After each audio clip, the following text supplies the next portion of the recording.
দেখো, আমরা এখনো ঘুমাতে যাইনি। ওর ঘুমানোর কত চাহিদা লেগে গেছে, যে ঘরে ঢোকার জন্য বসে আছে। খাওয়া হয়ে গেছে, এবার ঘুমাবে। হ্যাঁ, খুলে দাও, খুলে দাও। হ্যাঁ, ও ঘুমাবে আগে। বাবা, হ্যাঁ, খোলো খোলো, ওরে অপেক্ষা করছে, ওর জন্য দরজাটা খুলে দাও।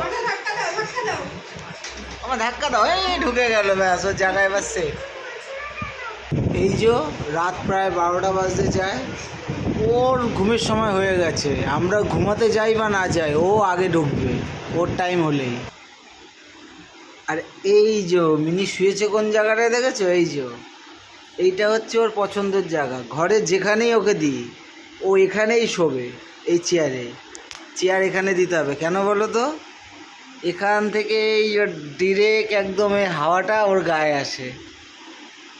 ও চালু, ও জানে এসির ঠান্ডা হাওয়াটা কোন জায়গায় আসে। আর মানুষ ভাবে ওরা নাকি কিচ্ছু বোঝে না, বলো মা? ওদের নাকি কোনো বুদ্ধি নেই। সন্তাটা